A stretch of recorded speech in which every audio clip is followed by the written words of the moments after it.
belum dipahami oleh orang-orang pengikutnya karena hanya 3,5 tahun seperti itu, tapi wahyu yang didapatkan oleh Paulus atau mungkin penjelasan-penjelasan dari Roh Allah yang diterima oleh Paulus pasti itu juga tidak bertentangan dengan ajaran Yesus pastinya. Oke, sebelum kau tata, apakah Tuhannya Yesus sama dengan Tuhannya Paulus? Iya pasti sama. Siapa nama Tuhannya Yesus, Pak? Tuhannya Yesus namanya nggak punya nama. Tuhannya Paulus? Tuhannya Paulus juga tidak punya nama. Jadi Tuhan itu nggak punya nama ya, Pak ya? Ya, dari sudut pandang ajaran Yahudi, ajaran Paulus juga, ajaran Yesus juga tidak pernah memberikan nama yang jelas antara kepada Tuhan. Kalau Tuhannya Pak Purba namanya siapa, Pak? Nama di atas segala nama. Siapa, Pak? Nama di atas segala nama. Jadi Tuhannya Pak Purba juga nggak punya nama? Tuhan saya nggak punya nama karena nama itu adalah bahasa bagaimana arti nama itu sendiri adalah persepsi kita terhadap sesuatu yang kita amati. Kalau Yesus itu nama atau bukan, Pak Yesus? Nama itu diberikan kepada Yesus. Jadi ada manusia yang memberi nama itu ke makna supaya dimengerti oleh manusia. Oh, jadi Yesus itu nama. Yesus itu Tuhan atau bukan Tuhan, Pak? Yesus itu Yesus yang di mana dulu? Yesus yang pernah dilahirkan Maria, Pak. Oke, itu manusia.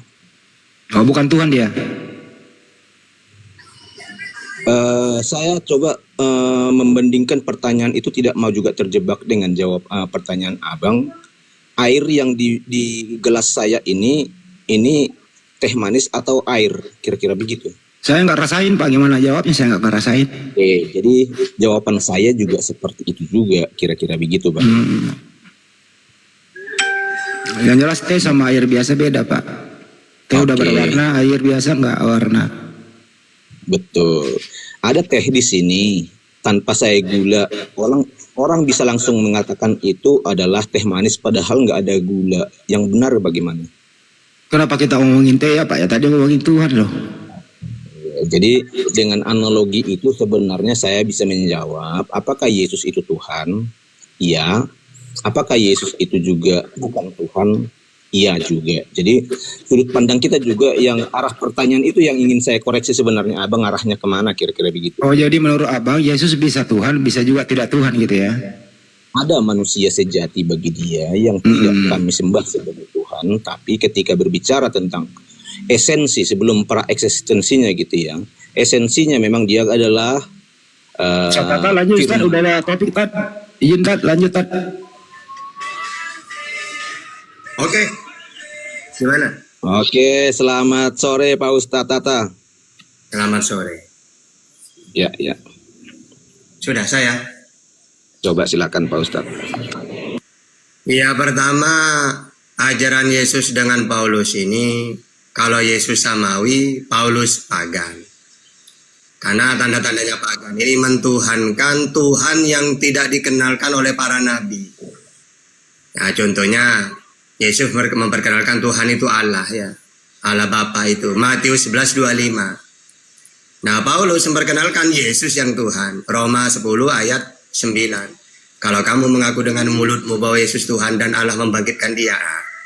Yang kedua perbedaan Paulus dengan Yesus. Kalau Yesus ini melakukan Taurat. Karena dalam perjanjian lama, Taurat ini kalau tidak dilakukan oleh Sri Will, dikutuk. Yeremia 11 ayat 3. Katakanlah kepada mereka, beginilah firman Tuhan Allah Israel, terkutuklah orang yang tidak mendengarkan perkataan-perkataan perjanjian ini, yaitu hukum Taurat. Ulangan 27 ayat 26. Terkutuklah orang yang tidak menepati perkataan hukum Taurat ini dengan perbuatan, dan seluruh bangsa itu harus mengatakan amin. Matius 5 ayat 17. Janganlah kamu menyangka bahwa aku datang untuk meniadakan hukum Taurat atau kitab para nabi. Aku datang bukan untuk meniadakannya, melainkan untuk menggenapinya. Matius 5 ayat 18. Karena aku berkata kepadamu, sesungguhnya selama belum lenyap langit dan bumi ini, satu iota atau satu titik pun tidak akan ditiadakan dari hukum Taurat. Matius 5 ayat 19. Karena itu siapa yang meniadakan salah satu perintah hukum Taurat, sekalipun yang paling terkecil, dan mengajarkannya demikian kepada orang lain, ia akan menduduki tempat yang paling lancar Bapak. Nah terus, ini ajaran Pak Yesus ini. Sedangkan Paulus malah membatalkan, malah sangat mengutuk Taurat. Ya, dalam Galatia 2 ayat 16, kamu tahu bahwa tidak seorang pun yang dibenarkan oleh karena melakukan hukum Taurat, tetapi hanya oleh karena iman. Terus dalam Galatia 5 ayat 4, kamu lepas dari Kristus jikalau kamu mengharapkan kebenaran oleh hukum Taurat. Roma 3 ayat 28, karena kami yakin bahwa manusia dibenarkan karena iman dan bukan karena hukum Taurat. Roma 4:15, karena hukum Taurat membangkitkan murka. Ibrani 7 ayat 8-19, sebab hukum Taurat sama sekali tidak membawa kesempurnaan. Jadi itulah perbedaannya antara ajaran pagan Paulus dengan samawi Yesus. Gitu. Oke, silakan. Ya, silakan Bang Dengan Purba. Bisa podcast. Kasih tahu kata narasinya memang boleh saya terima secara gimana ya bahasanya? Ibaratnya dua keping mata uang, kira-kira begitu. Artinya ada gambar burung tapi ada juga gambar angka. Sah-sah saja Pak Ustadz mengatakan seperti itu, tapi semua keduanya kan satu keping mata uang itu dua sisi. Tidak boleh juga saya tolak yang satu, tapi tidak juga hanya membenarkan satu pihak, kira-kira begitu. Itu perkataan Pak Ustadz itu saya terima, mantap sekali Pak Ustadz. Oke, jadi maksud saya begini, ada tadi berkata Pak Ustadz mengatakan apakah Paulus menuhankan Yesus? Iya, itu juga adalah pernyataan Yesus sendiri. Karena Yesus sendiri mengatakan dalam kitab Markus pasal yang kedua itu, pas ayat yang ke-28, anak manusia adalah Tuhan atas hari Sabat. Ya kan? Itu dulu yang saya pahami. Jadi Paulus memahami sebagai sudut pandang dia ahli Taurat. Jadi yang disabatkan, yang dituhankan pada hari Sabat oleh Paulus yang notabene adalah berlatar belakang dari orang Yahudi. Dia tahu makna Yesus mengatakan dia adalah Tuhan atas hari Sabat. Siapa yang dipertuan orang-orang sekaliber Paulus dalam pendidikannya ya? Siapa sebenarnya yang dipertuan mereka dalam hari Sabat? Pasti adalah Allah pencipta langit dan bumi. Tapi Yesus mengatakan aku Tuhan atas hari Sabat. Berarti dasar itulah Paulus juga mengatakan menuhankan seperti yang tadi yang kalau Pak Ustadz katakan seperti yang menuhankan bukan berarti sebenarnya hanya menuhankan tapi percaya dia Tuhan. Kalau menuhankan boleh sebenarnya bukan Tuhan tapi dianggap sebagai Tuhan beda. Tapi saya katakan percaya Paulus mengatakan bahwa dia adalah Tuhan karena Yesus mengatakan dia adalah Tuhan atas hari Sabat. Itu yang pertama Pak Ustadz ya. Yang kedua Yesus menggenapi. Paulus juga sebenarnya menjelaskan itu. Jadi Yesus memang tidak meniadakan hukum Taurat, satu iota pun tidak ditiadakan. Paulus juga tidak pernah mengatakan ditiadakan hukum Taurat. Tapi oleh hukum Taurat bagi orang Yahudi pemahaman Paulus di sana adalah hukum Taurat itu diberikan sejak kapan sebenarnya. Ini yang harus dipelajari sehingga mengerti makna Paulus juga menjelaskan itu. Jadi hukum Taurat itu diberikan supaya nyata dosa manusia, bukan untuk membenarkan mereka di hadapan Tuhan. Membenarkan mereka di hadapan Tuhan adalah ketika mereka bertobat dan mengakui dengan segala hewan kurban pengaku salah, pengakuan pengampunan dosa. Itulah yang sebenarnya yang diajarkan Paulus. Jadi hukum Taurat itu hanya sebagai hukum formal karena banyaknya dosa-dosa manusia, ditambahkan itu supaya nyata sebenarnya dosa manusia di hadapan Tuhan. Itu yang dikatakan Paulus sebenarnya. Jadi bukan meniadakan, tapi Yesus mengadakan menggenapi. Kegenapan itu sebenarnya itu yang dijelaskan Paulus. Jadi dua sisi mata uang yang tadi sebenarnya Pak Ustadz yang saya katakan di sana. Yang ketiga dibenarkan bukan untuk tadi langsung sebenarnya dibenarkan bukan karena hukum Taurat. Orang Israel itu dibenarkan, bagi Paulus itu dibenarkan karena hewan kurban yang mereka persembahkan, hewan kurban penghapus dosa, kurban pengaku salah, ada hewan kurban yang mereka dengan darahnya itu selalu menjadi ciri khas di dalam kurban itu. Ada pengakuan di dalam itu, pengakuan dosa di dalam. Jadi dibenarkan karena pengakuan dosa, iman percayanya itulah. Abraham dibenarkan oleh iman percayanya katanya. Bukan gara-gara Abraham mempersembahkan kurban. Bukan, tapi dalam hewan kurban itu ada iman yang ditegakkan sebenarnya di sana. Itu maknanya Paulus. Jadi kalau ajaran Yesus versus ajaran Paulus, ya apa yang Pak Ustadz katakan yang tadi seperti dua sisi mata uang, tapi harus dilengkapi. Kalau sisi mata uang saya korek, sisi mata uang saya sebelum nggak laku lagi Pak Ustadz. Saya amplas ini atau mungkin saya gergaji di gerinda itu mata uang sebelahnya, tidak akan berlaku Pak Ustadz. Jadi harus dua-duanya supaya berlaku, kira-kira begitu. Makasih Pak Ustadz. Ya, jadi Tuhan hari Sabat itu diberi kuasa. Sama seperti gini loh ya. Keluaran 7 ayat 1. Berfirmanlah Tuhan, aku mengangkatmu sebagai Allah bagi Fir'aun. Kayak gitu. Jadi diberi kuasa. Tapi tetap dibimbing oleh Allah. Diberi kekuasaan, diberi mujizat. Kisah para Rasul 2:22. Bahwasanya walaupun para nabi itu kuasa tetap diberikan. Makanya ketika Yesus itu menghidupkan Lazarus, dia itu minta izin dulu, minta kepada Bapaknya. Yohanes 11:41 sampai 44. Karena banyak orang yang mengelilingi aku supaya mereka percaya bahwa engkau lah yang mengutus aku. Nah, sehingga bukan berarti Tuhan. Gini loh ya. Kalau dalam Islam itu kenapa? Jelas ya. Apa itu Tuhan, apa itu utusan.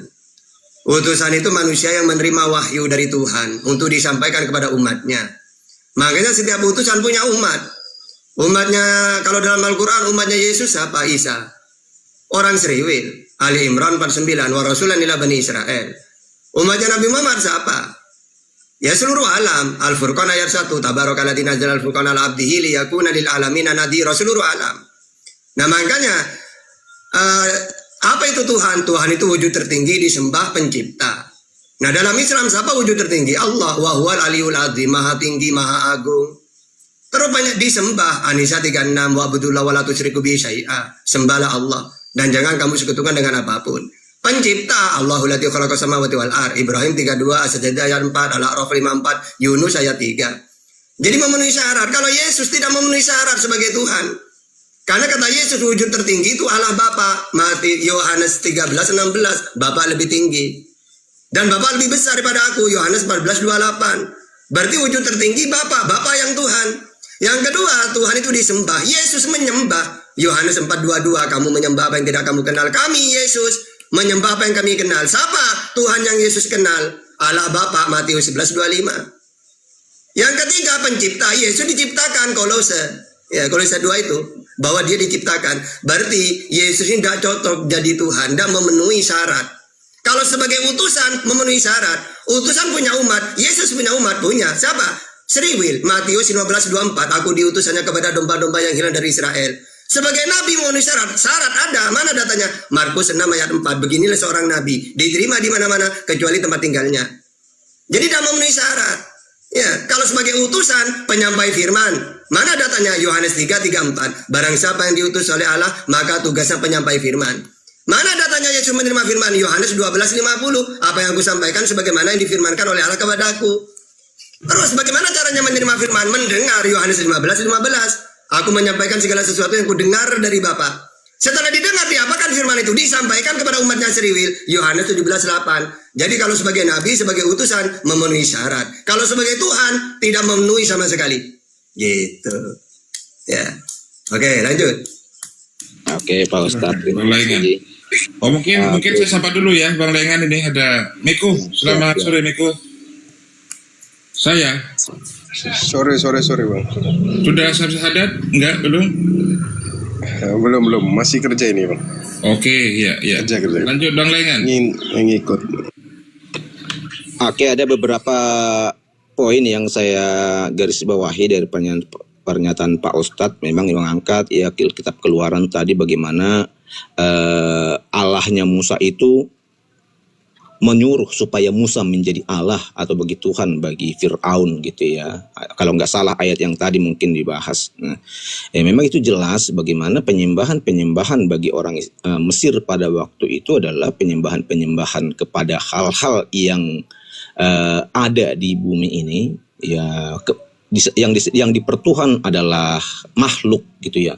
Sehingga dalam situasi seperti itu supaya maksudnya di sana bahwa apa yang dikatakan dewa-dewa atau sesembahan Fir'aun pada waktu itu yang dia dianggap sebagai sakti bagi Fir'aun ya lebih sakti lagi perkataan-perkataan yang dilakukan oleh Musa itu maknanya sebenarnya dari sudut pandang Yahudi menganggap itu. Jadi kalau itu diangkat Musa disuruh menjadi Allah bagi Mesir, ya maknanya diketahui bahwa apapun yang dikatakan Musa akan terjadi bagi sana, bagaimana mengubah kalau dalam kitab Keluaran itu yang diangkat oleh Pak Ustadz yang tadi ada 10 keajaiban yang dilakukan oleh Musa, dikatakan dalam Alkitab itu adalah tulah, berarti itu bisa mengalahkan semua ilah-ilah atau Allah-Allah yang disembah oleh Fir'aun, sehingga dia disuruh menjadi Allah di sana. Itu sini makna konsepnya di sana. Yang kedua tadi masalah Yesus adalah ciptaan, katanya tidak ada dikatakan di dalam Alkitab sendiri Yesus itu adalah ciptaan, tapi dalam Kolose itu memang dikatakan yang sulung dari ciptaan itu adalah masalah kebangkitan orang yang mati, kira-kira begitu, bahwa dia yang pertama masuk dalam kerajaan Allah, kerajaan surga di sana. Itu konsepnya, bukan berarti dia adalah ciptaan.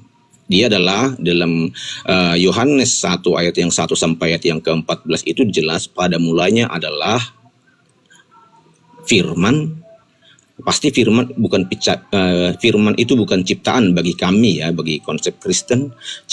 Firman itu bukan ciptaan tapi adalah pencipta itu sendiri. Berfirman berarti di sanalah terjadi segala, bukan firman menciptakan ciptaan gitu ya. Kalau firman itu hanya sebagai ciptaan, bagaimana ciptaan juga mencipta lagi. Jadi Allah pencipta.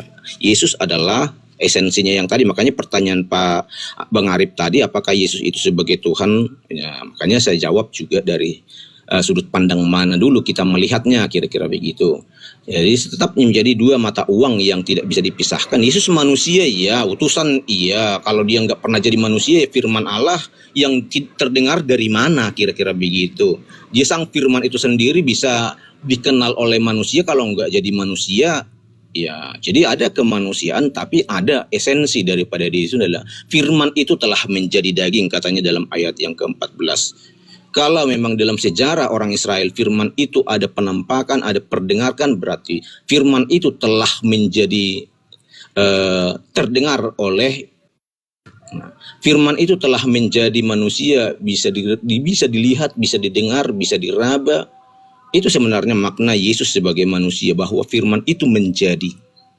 Kira-kira begitu. Jadi kalau dikatakan Yesus pertama tadi adalah ciptaan, ya secara manusia yang di bumi ini adalah semua berwujud, berarti adalah ciptaan. Tapi di balik itu dia yang menjadi manusia, itu adalah firman yang menjadi manusia. Berarti ada esensi firman itu yang harus kita ingat di balik pribadi Yesus yang sebenarnya. Kira-kira begitu jawaban kami Pak Ustadz. Jadi kalau katakan tadi dalam Kolose dia adalah ciptaan, tidak, dia adalah yang sulung dari ciptaan, manusianya yang dibangkitkan seperti itu supaya manusia percaya.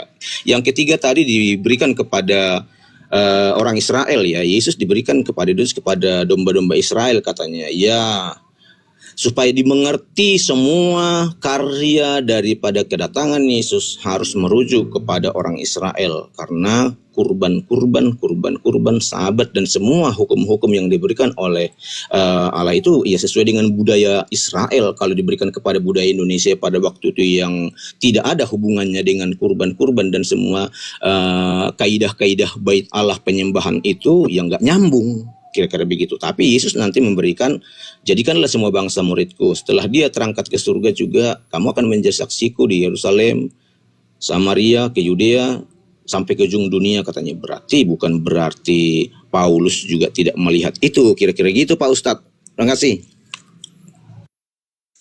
Iya, jadi kalau saya lebih percaya kepada ucapan Yesus ya, karena saya sudah mempelajari ajaran Samawi.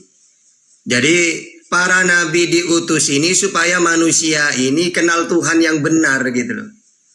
Nah, ketika saya mentuhankan Yesus, nangis Yesus itu. Ya Allah, wong saya lu ngenalin Tuhan itu kamu, ya Allah. Kok saya yang dituhankan? Padahal mereka ini supaya tidak menyembah makhluk. Malah saya makhluk yang dituhankan. Berarti saya diutus ini semakin banyak pagan. Coba, para nabi ini diutus apa? Supaya manusia menyembah Tuhan yang benar. Ketika Yesus dituhankan, berarti semakin banyak manusia di dunia tersesat. Karena mereka menyembah Tuhan yang salah. Coba, wa ma arsalna min qablika min rasulin illa nuhi ilaihi annahu la ilaha illa ana fa'budun. Semua para nabi yang aku utus supaya mereka kenal Tuhan. Supaya mereka tidak menyembah patung, berhala, pohon beringin, kuburan, leluhur, manusia. Makanya dia mengutus Nabi. Nanti Nabi ini perkenalkan Tuhan yang benar. Musa, Ulangan 6 ayat 4. Dengar Israel, Tuhan Allah kita, Tuhan itu Esa. Yesus, Markus 12:29. Hukum yang terutama, dengar Israel, Tuhan Allah kita, Tuhan itu Esa. Nabi Muhammad, Qul huwallahu ahad, Allah yang Esa. Berarti orang yang percaya kenal Tuhan yang benar. Kalau mereka ini sudah benar, masuk surga. Maka akhirul kalam la ilaha illallah dakhalal jannah. Barang siapa yang mentuhankan Allah, Disalib. Iya kan di Alkitab ditulis Karena- salib Yesus, Bang. Mm-mm. Kalau menurut Abang yang disalib siapa? Yang disalib itu adalah makhluk yang dikutuk oleh Elohim. Iya itu siapa? Apakah Yesus yang dikutuk oleh Elohim? Tunggu dulu. Apakah Elohim mengutuk Yesus? Bukan. Nah, apakah Yudas yang dikutuk oleh Elohim? Bang jelaskan aja, saya nggak tahu kan Abang yang menarasi itu. Saya cuma butuh satu nama. Siapa yang penyesat itu? Ini kan judulnya siapakah penyesat itu? Nah menurut Abang siapa penyesatnya gitu loh, Bang? Nah, Sebutkan satu nama gitu misalnya. Penyesat Yudas itu penyesatnya, adalah iblis. atau Paulus penyesatnya gitu. Penyesat itu adalah iblis yang masuk ke dalam tubuh Yudas yang kemudian mengutus nabinya Paulus. Sampai sini paham? Apa buktinya? Berarti Penyesat penyesatnya itu adalah Yudas, Bang. iblis yang bukan Yudas, tapi